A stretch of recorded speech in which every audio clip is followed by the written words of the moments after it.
공식 같은 게 좀 있어요. 고전 소설의 특징 먼저 보도록 할게요. 왼성.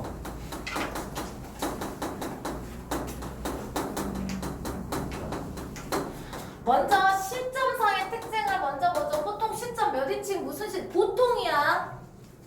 거의 대부분이 전지적 작가 시점이 나와요.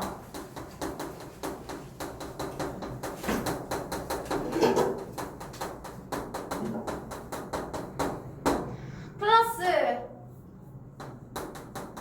서술 하면 여러분 당연히 이거 대화를 나타내주는 직접 서술과 간접 서술 둘 다 있어요. 직접 제시, 간접 제시가 둘 다 있는데 고전 소설만의 특징은 뭐가 있느냐면 여러분 판소리계 소설도 그렇고 고전 소설도 그렇고 편집자적 문명, 서술자의 개입이 들어있는 경우도 있어요. 이해되시죠? 네.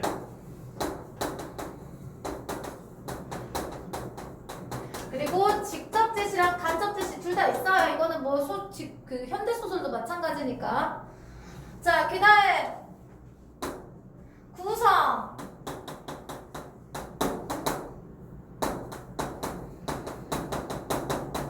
우연성으로 많이 일어나죠. 그쵸?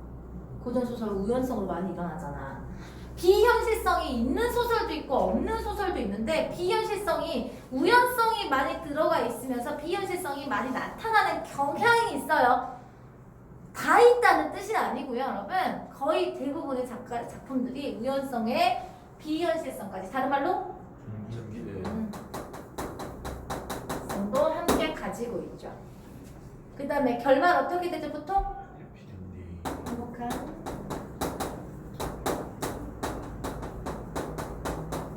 인물은 여러분 보통은 전형적인 인물들이 거의 대부분 나타나죠. 그리고 성격 반이 안 바뀌어요. 악역은 끝까지 악역이고 선역은 끝까지 선역인 경우가 많아요. 이건 무슨 적? 평면적 인물이 많이 나타나요. 여러분들 입체적 인물이 아예 안 나타난다는 뜻이 아니에요. 여러분 전반적인 특징만 간단하게 이야기를 해주면 고전소설은 이런 특징을 가지고 있어요. 갈래 여러 개 있어요. 고전소설은 설화부터 고전소설로 들어가고요. 설화를 배경으로 한 판소리계 소설, 그 다음에 판소리계 소설이 아닌 그 뭐지? 의인한 모바. 아니 의인한 거 고려 말에 가전체부터 시작을 해가지고 영웅소설, 가족사 소설, 뭐 그 다음에 그 여성 영웅 소설부터 시작해서 여러 갈래들이 존재를 하죠. 그래서 각각의 특징들을 그 갈래를 보시면서 어떤 특징이 있는지를 한번 보시면 될 것 같아요. 이게 일반적인 고전 소설의 특징이다 정도까지만 여러분 알고 계시면 될 것 같아. 자, 그러면 우린 작품을 보면서 한번 보도록 하죠. 우리나라 최초 소설. 우리 유찬 씨 똑똑하잖아. 우리나라 최초의 소설. 금오신화 누가 썼어? 김시승. 맞아요. 똑똑해. 김시스님의 신화는 하나의 작품만 있는 게 아니에요. 완복사 첩포기도 있고요. 이생규장전도 있고요. 몇 가지가 작품이 같이 있는데요. 여기에서는 되게 신비하고요. 그다음에 고전 소설은 행복한 결말이라 했잖아요. 근데 행복한 결말로 안 끝나는 경우도 되게 많죠. 왜냐하면 이 사람 김시습이 어떤 삶을 살았냐에 따라서 달라지는데 김시습이 생육신이잖아요. 그쵸? 그래서 그 은둔자의 삶을 사셨기 때문에 이런 경향이 굉장히 많이 나타난다라고 생각하시면 될 것 같아요. 표면적인 주제는 죽음을 초월한 보통 남녀간의 사랑을 이야기를 하는 경우가 많고요. 이생규장전이죠? 이생이 담장 안을 엿보다라는 뜻이어서 여러분 두 사람의 만남에 결정적인 한 영향을 끼친 거라고 생각을 하시면 돼요. 자, 이생규장전에 대한 간단한 설명을 먼저 시작하고 할게요. 이생규장전은 그때 당시 때 잘 생각해봐 여러분. 이 사람 소설 언제 썼을까? 잘 생각해봐. 소설은 언제 썼을까? 네. 시대 언제? 조선시대 때 썼겠죠. 조선 전기에 썼겠죠. 근데 배경은 고려시대를 해놔요. 고려시대를 해놓고요. 두 사람이 만남과 이별이 반복이 되고 있거든요. 만남과 이별이 나타나는데 세 번의 이별 모두 두 사람의 문제가 아니에요. 첫 번째는 사회 제도의 문제고요. 두 번째는 전쟁 때문에. 세 번째는 운명 때문에 헤어져요. 그런 걸 보고 나서 우리는 이 김시습이라는 분이 이 시대 사회를, 이 지금 살고 있는 우리 현재 삶을 별로 긍정적으로 생각하진 않으셨구나 라는 것도 알 수 있고요. 크게 이 작품은 전반부의 현실적인 부분과 후반부의 환상적인 부분으로 나누어진다. 그리고 비극적으로 끝나는 특징을 가지고 있다 정도까지 생각을 하시면서 작품을 한번 보도록 합시다. 이 작품은 금오신화에 수록된 5편의 소설 중에 하나로 주인공들의 사랑을 성취하고 그것을 다시 잃어버리는 과정을 통해 인간의 자유로운 삶에 대한 의지를 드러내고 있습니다. 그래서 여러분, 두 사람 자유연애해요. 처음에. 심지어 여자가 이제 좀 적극적이죠. 그때 당시 때 없었던 적극적인 여성상이거든요. 비현실적 제재를 바탕으로 애틋하고 절절한 사랑의 의미를 그려내고 있습니다. 주제가 죽음을 초월한 남녀의 사랑. 무슨 쪽 요소라고 아까 선생님 말씀드렸죠? 전기적, 다른 말로는 비현실적, 둘 다 됩니다. 시를 삽입하거든요, 중간에. 운문 혹은 시를 삽입하는데 시 하면 안 되겠죠? 을이니까, 그치? 운문을 삽입하여 인물의 심리를 드러내주고요. 만남과 이별을 반복하고 있다고 아까 말씀드렸네요, 여러분. 만남과 이별을 반복하는 구성이 나타납니다. 이생규장전 정말 중요한 작품이고요. 고등학교 2학년 때 하신 학교 있죠? 아직 없나요? 없어요? 학교에서 뭐 가르치냐 너네. 이생은 남의 집에 담장을 엿보다가 최랑이라는 여자를 만나게 되고요. 둘이 시를 주고받으면서 사랑에 빠지게 됩니다. 자유연애죠. 그런데 이걸 받아들일 수 있는 사회상인이 아니야! 그래서 이생의 아버지가 반대를 해요. 근데 이생은 소극적인 인물이어서요. 아버지가 시키는 대로 떠나요. 이생 소극적인 인물이거든요. 여기에서 최랑이 적극적으로 나서요. 물론 적극적이라고 하기 좀 그래. 좀 그 상사병이 걸리죠. 상사병이 걸리고요. 최랑네 집에서 혼인을 주선을 해가지고 결혼을 하게 됩니다. 두 번째 만남이죠. 첫 번째 이별은 사회적 제도, 신분 차이라든가 아니면 그때 그 결혼 제도 같은 것 때문에 헤어지게 된 거죠. 두 번째 이별, 홍건적인 안. 여러분, 실제 전쟁을 배경으로 해주고 있어요. 사실성을 부여해주고 싶어서 그랬던 거예요. 가족 불풀이 흩어지는데 이생 혼자 살아남아요. 혼자 도망쳐요. 소극적인 인물이라 했잖아요. 피해 달아나고 미처 피하지 못한 최랑은 정절을 지키다가 홍건적에게 죽음을 당합니다. 자, 그때 당시 때 중요한, 여성에게 중요한 덕목으로 생각됐던 게 정절이네. 어쩔 수 없어요, 여러분. 어쩔 수 없습니다. 자, 한편 이생은 황폐한 들에 숨어서 목숨을 보존하다가 도적의 무리가 떠났다는 소리식을 듣고 부모님이 살던 옛집으로 찾아갔다. 그러나 집은 이미 병화에 타버리고 없었다. 다시 최랑의 집에 가보니, 여러분 이 부분 가로칠게요. 행랑채는 쓸쓸하고 집 안에 들들이 우글거리고 새들만 지겨울 뿐이었다. 가로 닫아주시고요. 배경 묘사를 나타내주죠. 무슨 분위기 형성해줘요? 쓸쓸한 분위기 형성해주고요. 이생의 심리도 나타내주는 배경의 역할이 나타나죠. 이생의 심리와 쓸쓸한 분위기를 형성해주는 역할을 해줍니다. 그는 슬픔을 견디지 못해 작은 누각에 올라가서 눈물을 거두고 길게 한숨을 쉬며 날이 저물도록 앉아서 지난달에 즐겁다는 내 생각보니 밑줄 완연히 한바탕 꿈과 같았다. 1장 춘몽이다. 남가 일몽이다. 이런 한자성어 나올 수 있겠죠. 자, 가로칠게요. 밤중이 되자 희미한 달빛이 들보를 비추는데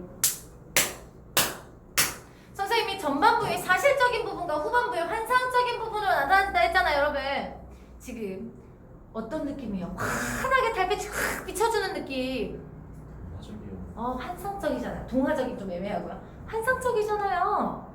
이 배경묘사! 환상적인 분위기를 만들어주면서 비현실적 요소가 개입할 수 있게 해주는 역할을 합니다. 됐습니까? 됐습니까? 낭하에서 발자국 소리가 들렸습니다. 그 소리는 먼 데서 차차 가까워지고 살펴놓으니 사랑하는 최랑이 거기 있었죠. 이 부분 밑줄 칠게요. 이생은 그녀가 이미 이승이 없는 사람임을 알고 있었으나 너무 사모하는 마음에 반가움이 앞서 의심하지도 않고 이렇게 말했다. 이 부분이 왜 중요하냐면요. 두 사람의 사랑이 비극적으로 끝날 것을 암시하는 부분이기 때문입니다. 이해되십니까? 선생님 왜 밑줄 칠하는지 알겠습니까? 두 사람의 사랑이 비극적으로 끝날 수밖에 없는 이승과 저승의 사람이라는 것을 이미 알고 있었다는 뜻입니다. 이승이. 그래서 두 사람의 사랑이 비극적으로 끝났다는 것을 이제 암시해주는 부분입니다. 부인은 어디로 피났다 목숨을 들여서 여인은 이승의 손을 두고 혼바탕 통곡하더니 사정을 이야기했습니다. 이때까지 자기가 있었던 이야기를 얘기를 해주고요. 이튿날 여인과 여러분 여기 중략 부분이 왜 이렇게 중략이 됐냐면 이 여자가 자기가 있었던 일을 쭉 얘기하고요. 내가 정절을 지키려고 이리 같은 놈들한테 몸을 더럽히지 않고 그냥 찢겼다. 한스럽다. 근데 너랑 나랑 인연이 남아있으니까 같이 살아줄래요? 이렇게 얘기한단 말이야. 나의 바라던 바요 이렇게 해가지고 집에 들어가가지고 같이 눕는데 부모님보다 재산을 먼저 물어봐요.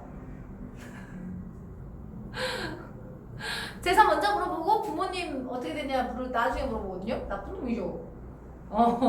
그리고 이제 두 사람이 같이 즐거움 하룻밤을 보내는데 즐거움이 예전과 다르지 않았다 이렇게 얘기하는 장면이 나타나고 그 다음 날이에요. 여인은 이생과 함께 가서 매장한 곳을 찾았어요. 뭘 매장한 곳이냐 여러분? 금덩이를 매장해놨어요. 재산을. 금덩이는 매장해놨는데 부모님 시체는 길가에 벌어져 있다는 사실. 거기서 금은 몇 덩어리와 재물 약간 있었습니다. 그들은 두 집 부모님 유고를 거두고 여러분 가로칠게요. 두 집 부모님 유고를 거두고 금, 은과 재물을 팔아서 각각 5관상 기슭에 합장하고는 나무를 세우고 제사를 지내 모든 예절을 마쳤다. 유교적 세계관. 유교적 사상. 효사상이 나타나는 거예요. 효사상. 여기는 정절의 사상도 나타나고 효사상도 나타나죠. 그리고 여자가 환신했다 했어. 도교 사상이야. 네, 도교 사상이야. 환신으로 나타날 수 있다는 것 자체는 도교 사상이고 합장 같은 거 했다 했으니까 불교죠. 그러니까 얘는 유교, 불교, 도교가 모두 들어있는 거라고 생각하시면 돼요. 아셨죠? 그 후에 이생은 벼슬을 구하지 않고 채랑과 함께 살게 되니 피난 갔던 노복들도 또한 찾아들었고요. 가로칠게요. 이생 이름부터 인간의 모든 일을 다 잊어버리고 친척과 손님의 기룡사에도 문을 닫고 나가지 않았으며 까지 가로 닫아주시고요. 두문불출했다는 뜻이죠. 한자성어. 이생이 소극적이고 여러분 두문불출한 성격으로 많이 나타나고요. 비극적으로 끝나는 게 김시습이 자신의 캐릭터를 여기에 주인공 남자에 많이 투영을 했어요. 얘가 두문불출한 인물이었거든요. 그래서 그렇습니다. 늘 채랑과 함께 시를 주어받으며 즐거이 생활을 보냈습니다. 채랑에 대한 사랑이 그만큼 깊었다는 것도 확인할 수가 있겠네요. 어느덧 몇 해가 지난 어느 날 저녁에 여인은 이세에게 여러분 새로운 시간이 갑자기 뿅 나타나면 뭐가 일어난다는 거 우리 알 수 있어요. 새로운 사건이 일어난다는 것을 알 수가 있어요. 여기서 어떤 사건이 일어났냐? 세 번째 이별을 맞이하게 됩니다. 세 번이나 기약을 맺었습니다. 세상 일이 뜻대로 되지 않으므로 밑줄 즐거움이 가하기 전에 슬픈 일이 갑자기 닥쳐왔습니다. 흥진비례 한자성어 흥진비례 호사다마. 호사다마가 더 맞으려나? 흥이 다하고 슬픔이 온다는 뜻이잖아. 근데 여기는 슬픔이 다 기쁨이 다하기도 전에 이별이 찾아왔다니까. 호사다마가 더 맞으려나? 비슷한 말이에요. 마침내 몸매 울었습니다. 이생 깜짝 놀라서 무슨 까닭으로 그런 말씀하시오? 여인이 저승길은 피할 수가 없습니다. 여러분 이거 시험에 엄청 자주 나오는 건데요. 자주 나오는데 이 부분이요. 이 김시숙 작가의 죽음 관. 죽고 나서 잠시 동안 이승에 머물 수는 있으나 이원론적 세계관 있는 거예요. 죽은 후에 이승과 저승은 나누어져 있기 때문에 언젠간 돌아가야 한다라는 생각이 들어있는 부분인 거예요. 이해되셨어요? 이해되시죠? 하느님께서 주관장군의 연분이 끊어지지 않았고 또 전세계 함으로 여러분 전세계라 했어. 불교적 세계관이죠. 불교적 세계관이죠. 치약이 없었으므로 이를 한시시켜 환신했다는 것은 도교적 세계관이에요. 잠시 난군이 피어서 시를 풀겠다는 것입니다. 그러나 오랫동안 인간의 머릿속에서 산 사람 미혹할 수 없습니다. 하더니 12의 계명에서 술을 울리게 하고 웅루 충곡에 맞춰서 노래를 지어 불렀습니다. 자 여기 운문이 드러나 있다 했죠 아까. 운문의 효과는 여러분 산문의 단조로움을 탈피해줘요. 그리고 여기 나오는 서술자의 심리를 효과적으로 전달해주는 내용상의 효과는 있죠. 이해되셨죠? 그리고 여기 내용 보시면 앞부분은 그 전에 있었던 일들을 요약해주고요. 뒷부분은 앞으로 있을 일을 예언을 해줘요. 참고했습니다. 도적대 밀려와 처참한 싸움터에 때 죽음 당하니 원앙도 짝을 잃고 여러분 원앙도 짝을 잃고 원앙은 누구겠어요? 둘이에요. 맞아요. 여기저기 흩어진 해골 그 누가 묻어주리 부투성이 떠도는 혼 누구? 저기. 맞습니다. 하자. 하수연 해골 없네. 과거죠 과거. 과거에 있었던 일을 요약해 준 거예요. 슬프다. 감정을 직접적으로 얘기했죠. 이내 몸에 무산소녀 뭐냐면 죽은 후에도 여러분 여성의 몸으로 한신을 해가지고 남자를 홀리고 다녔다는 여성의 이야기인데요. 나는 그게 될 수가 없다 그러고 있죠. 깨진 거울이 다시 갈라졌다. 깨진 거울이 다시 갈라졌던 건 이별했던 게 또다시 이별을 맞게 됐다 이런 뜻이게 되겠고요. 1호부터 작별하면 미루면 모두 아득해서 천상과 인자 세상 소식조차 막히리라 이래요. 두 사람이 완전한 이별을 하게 된다는 뜻 아니겠습니까? 그래서 미래를 이제 예측하게 해주는 부분이 나타난다.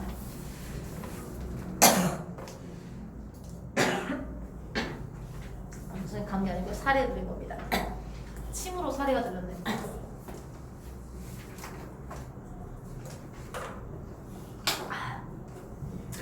노래 한 곡 부를 때마다 눈물에 목이 메어 거의 곡조를 이루지 못했다. 이 생도 또한 슬픔을 걷잡을 수 없어서 이렇게 얘기합니다. 이거 설득 방법 시험에 아주 잘 나와요. 고마움을 내세워요. 나 그 고마움 갚게 해줘 좀. 이렇게. 나도 차라리 부인과 함께 함천으로 갔으면 하고 어찌 무료에 홀래 여성을 보내겠소. 지난번 난리를 겪고 난 후에 친척과 노목들이 각각 흩어지고 돌아가신 부모님의 유골 들판에 벌어져 있었을 때 당신이 아니었으면 누가 감히 장사를 지내주었겠어. 고마워.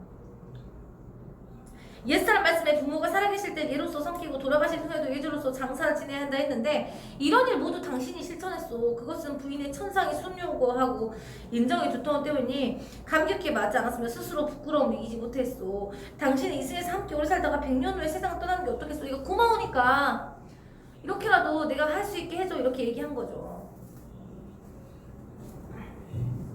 여인이 이렇게 얘기합니다. 낭군의 수명은 아직 남아있으나 저는 이미 저승에 명부에 이름이 실려있으니 오래 머물 수가 없습니다. 만약 굳이 인간 세상을 그리워해서 미련을 가진다면 저승법에 위반이 돼서 이거 저에게만 죄가 미치는 것이 아니라 낭군께까지 그 허물이 미칠 것이다. 떠나는 이유죠. 떠나는 이유.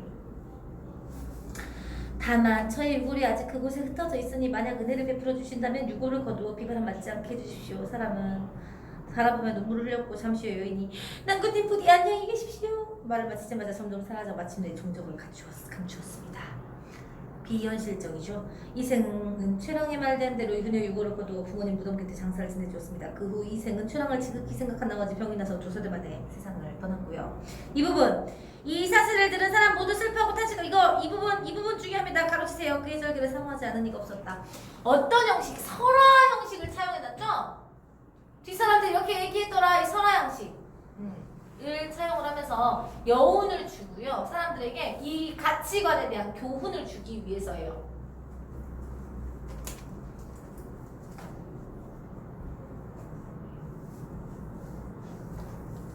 (1번)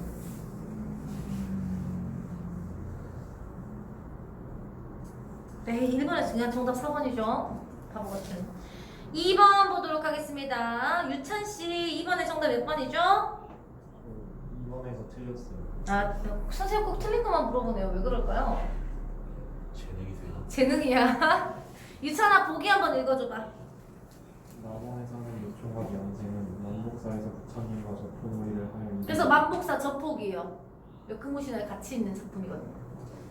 부처님에게 배필을 전지해 줄 것을 축원한다.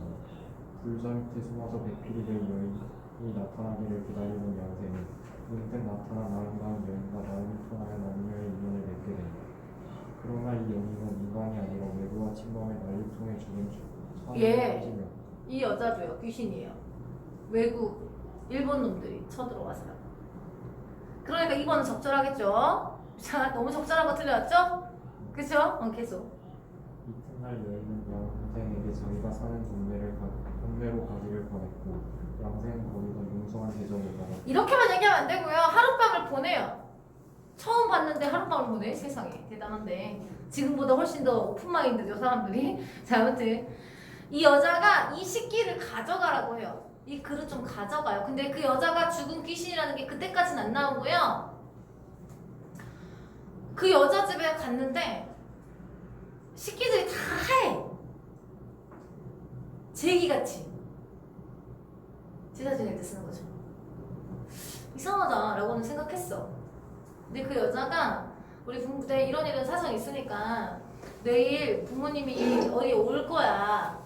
그걸 가지고 이 제기를 가지고 이 그릇을 가지고 거기 서 있어 봐. 그랬는데 진짜로 지나가면서 아버지가 이것이 우리 딸 노비가 그래. 노비가 이거 우리 아가씨 묻은 데에다가 새로 만들어가지고 넣은 건데 네가 왜 가지고 있어? 도굴 꾸다 하면서 잡혀가려고 하는데 이런 사정이 있어서 그랬다라고 말하고요. 거기서 이제 밥을 같이 그러면 이제 시킨 대로 그 여자가 시킨 대로 그 휘장에서 둘이 같이 밥을 먹겠다 했는데 젓가락 소리가 2개가 들리는 거죠.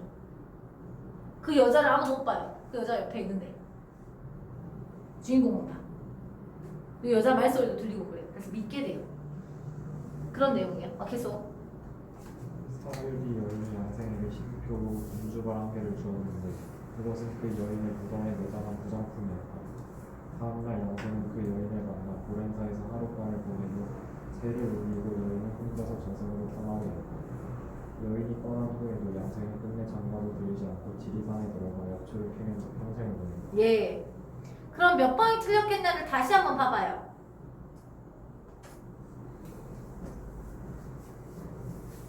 보기에서는 인물의 환신인 것을 확인할 수 있는 사물 어떤 거 여러분? 뭘 줬다고? 무덤에 매장한 부장품 은주발 그쵸? 그래서 5번도 맞고요. 몇 번이 틀렸죠?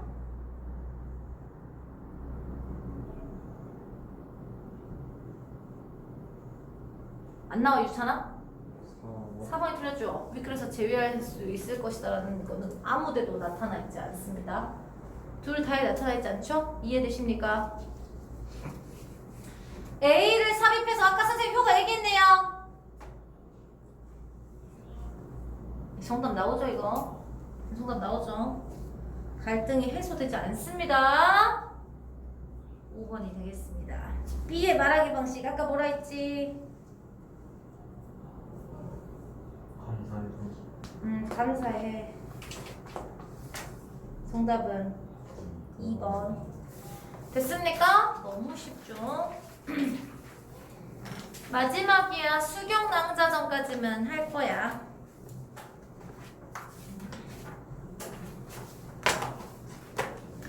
선생님이 싫어하는 소설인데요.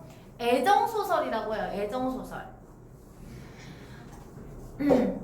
이 작품은 지상인 존재인 백상군과 선녀 수경낭자의 사랑이라는 비현실적 사건을 다룬 애정소설이고, 가정소설이라는 건 여러분 가정의 문제로 어떤 사건이 일어나는 거, 가정 내의 문제서.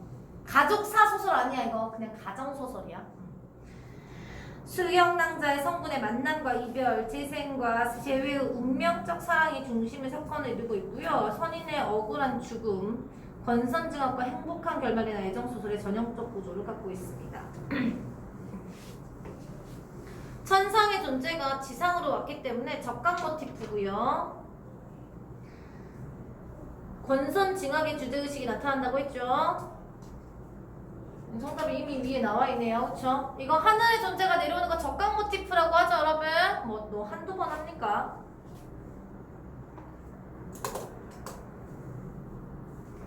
이게 매월이라는 사람의 모함을 받아서 자결해요, 수경낭자가. 간통을 했다는 누명을 쓰고 억울해서 자결을 해버리거든요. 근데 이렇게 하면 끝나면 되겠니? 수경낭자의 억울함을 밝혀주고 나서 수경은 말했잖아, 선녀였다고. 부활해요. 그래서 행복하게 끝나거든요. 한번 보도록 하겠습니다.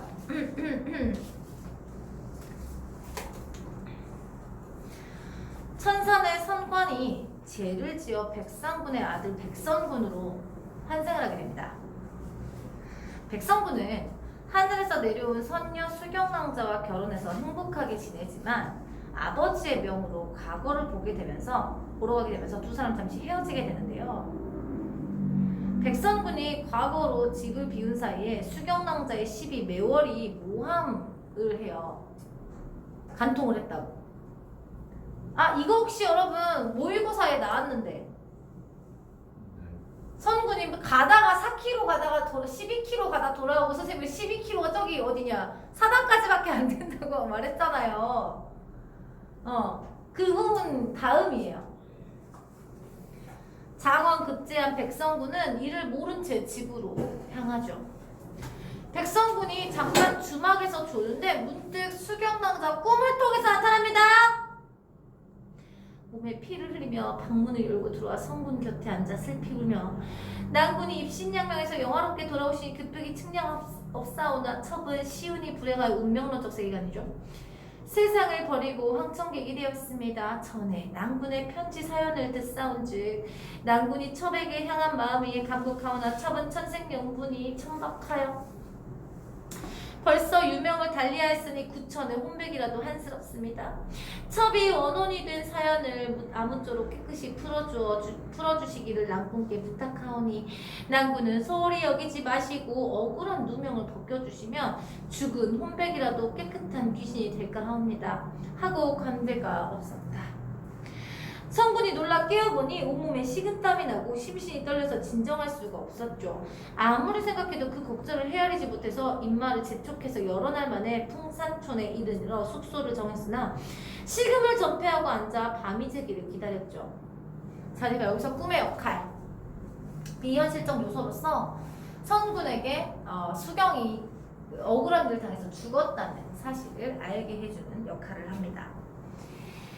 상공께서 오셨습니다 하고 성군이 즉시 밖으로 나가 부친께 문안드리고 방으로 메시고 들어가서 간에 안부 울렸죠. 상공이 주저하며 가족들이 잘 지내는 걸 알리고 성군이 장원에서 높은 벼슬을 하게 됨을 물어 기뻐하다가 의고 성군에게, 야, 장부가 출세하려면 두 부인을 두는 것은 예부터 흔한 일이었는데 내가 들으니 이 마을의 임진사의 딸이 매우 현숙하다 하기로 내가 이미 구원해서 임진사에게 허락받았다. 이왕 이곳에 왔으니 내일 아주 성례하고 집으로 돌아가면 어떻겠느냐? 그러니까 새로운 여자 붙여주면 좀 괜찮아지지 않을까? 진실은 숨기고 있죠, 그쵸? 진실을 숨기고 있어요, 여러분.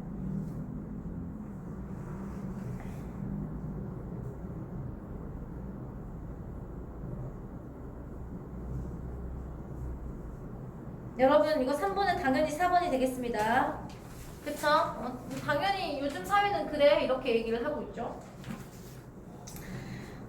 성군이 수경 남자가 꿈에 나타난 뒤로 반신반의해서 마음을 진정하지 못한 채 부친의 이런 말을 듣고 낭자가 죽은 것이 분명해서 나를 속이고 임낭자를 취하게 훗날을 도모하고 짜미로구나 하여 이에 아뢰되 아버님 말씀은 지당하시나 제 마음은 아직 급하지 아니합니다. 나중에 성원하여도 늦지 아니하오니 그 말씀은 다시 이르지 마옵소서 하였습니다. 상공은 아들이 변심치 아니할 줄 알고 다시 말하지 못하고 밤을 지냈죠. 첫 닭이 울자마자 성군은 입마을 지척에서 길에 올랐고요. 이때 임진사가 성군이 마을 가까이 왔음을 알고 성군의 숙소로 찾아가 도중에 이미 성군의 행차를 만나서 장원국제한 것에 대해 치하하고 몇 마디 주고받고 헤어졌습니다. 그 뒤 친구 백공을 만나니 성군에게 만나서 이야기한 사연을 말하며 일이 여치하니 잠깐 기다리시오 하고 아들의 뒤를 따라서 집으로 돌아왔습니다. 이때 성군이 서두로 집으로 향하니 하인들의 그 공조를 모르고 의아했습니다. 성군이 소매를 꽂고 빈소에 들어가 이불을 헤치고 보니 낭자의 용모가 산산한 것 같아서 조금도 변함이 없었습니다. 성군이 부축해서 백성군이 왔으니 이 칼을 빠지면 원수를 갚아 낭자의 원혼을 위로하리라 했더니 몸에서 칼을 빼니 칼이 문득 빠지며 그 구멍에서 파랑새 한 마리가 나오며 매월이다 매월이다 매월이다 세 번 울고 날아갔습니다. 비현실적이죠. 파랑새가 한 마리 또 나오며 매월이다 매월이다 매월이다 세 번 울고 날아갔습니다. 그제서 성군이 12매월이 소인인 줄 알고 화를 이기지 못해서 급히 나와 형부를 벌하고 모든 노복을 차례로 신문해보여 간혹한 매월이 매를 이기지 못해서 승복하며 상국께서 수경난다 의심하기로 제가 마침 원통한 마음이 있던 차에 때를 타서 감히 간계를 행하였으니 함께 이를 꾸민 놈들은 둘이로 소이다 하거늘 성군이 크게 노해서 도리를 또 때리니 도리가 매월의 돈을 받고 시키는 대로 했노라 승복했죠. 선군이 이에 매월을 죽여 수경낭자를 위한 제물로 삼고 제문을 읽었습니다. 권선징악이죠. 성인도 속세에서 논일고 숙녀도 험한 구설을 만나 예부터 없지 않았으나 낭자같이 지극한 원통한 일이 어디 다시 있으리요. 슬프다. 모두 다 성군의 탓이니 누구를 원망하리요. 오늘날 매월의 원수는 갚았으나 낭자의 화용할 때 예쁜 외모는 어디가 다시 보리요. 다시 선군이 죽어 지하에 가 낭자를 쫓을 것이니 부모에게 불효가 되어도 어찌할 수가 없으려 지금 자결하려고 해요. 일기리와 제 신체를 어루만져 통곡한 후에 도리를 본읍에 넘겨서 먼 절도로 귀양보내게 했습니다. 이때 상공보고 성군에게 바로 이르지 아니하다가 일이 이같이 탄로남을 보고 도리어 무색하게 아무 말도 못하거늘 선군이 화평한 얼굴로 재상 위로했습니다. 부모님은 죄가 없어요 이렇게 한 거죠. 무슨 죄가 없어. 죽기까지 다뒀는데. 아니 남자 주인공한테는 부인 2명 둬라 이렇게 얘기하면서 간통한 것도 아니고 간통 의심된다고 죽였잖아요. 물론 이제 자결을 한 거지만 자결 안 했어도 그랬을걸요. 자, 위클의 서술상의 특징으로 가장 적절한 거 뭐죠? 1번이죠. 1번이죠. 뭐 이건 뭐 고민할 필요도 없죠.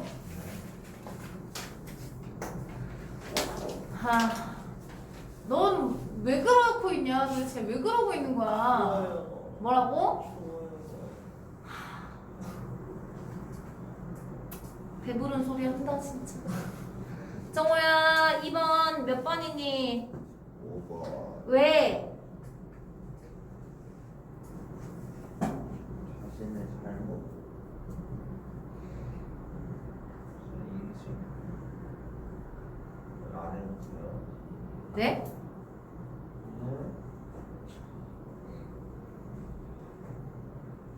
자신의 잘못이라고 얘기는 하긴 했어요. 내 잘못이지 이렇게 얘기했지만 성군이 문제 해결해야 되는 이유는 여기 이 보기에서 보면 어떻게 나타나죠?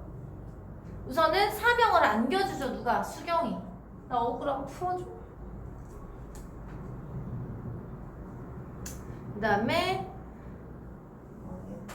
사명감을 인식하고 문제 해결에 필요한 행동을 실천을 하게 됩니다. 그래서 여기에서는 선군이 문제 해결해야 되는 이유는 누가 수경낭자가 와가지고 뭐라고 얘기했냐, 억울한 누명을 벗겨주시면 죽은 혼백이라도 깨끗한 귀신이 될까 합니다. 그쵸? 이것을 들었기 때문이에요. 정답은 5번이 돼야 된다는 뜻이죠. 여기까지 이해되십니까?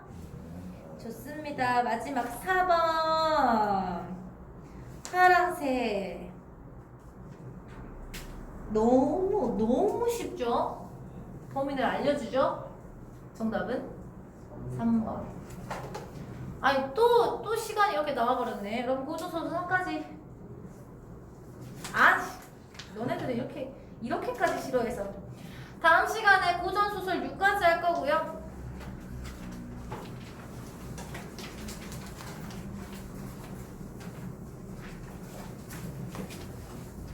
좋아요. 예. 아, 이거 딱 2타임이 부족하네. 필요할 시간이 없잖아. 다음 주 화요일 날 고전 소설을 하고 다음 주 목요일 날 하면 그 다음 주 화요일부터 네스텝이거든요. 그 다음 주부터. 근데 딱 수필 한 타임 남는 거. 딱 한 타임. 와, 이게 딱 4타임 부족하네 이게.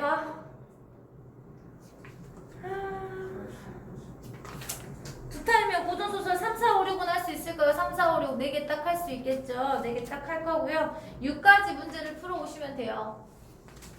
6까지. 야, 극이 3개인데. 와, 진짜 여러분. 하루가 부족한 것도 아니고 진짜 2타임 중에 딱 한 타임 부족해요. 일주일에 4타임이잖아요. 4타임 중에 딱 한 타임만 더 있으면 할 수 있거든요. 이거 보충 수업 할까? 아, 이거 어떻게 해야 되냐? 물론 지금 다른 반이 이제 극을 시작을 하고 있다고 하더라고요. 고전 소설 끝나고.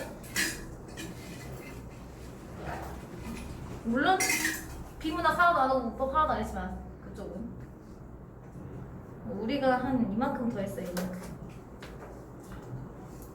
이만큼 더 해서 그게 걱정은 없긴 한데 그래도 문학에서 좀 뒤지면 기분이 나쁜데요. 기분이 나쁜데. 정책 때까지 한 10분 정도 남았네요. 10분 정도. 여러분 너무 자유시간 많이 했던 것 같아요. 오늘 시간이 너무 빨리 끝나는 것 같아요.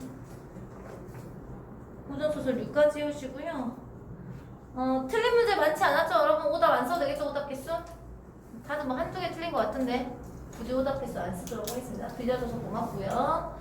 수고 많았습니다. 이것도 오늘 안 오신 분이 한 분 계시니까 올리긴 할게요.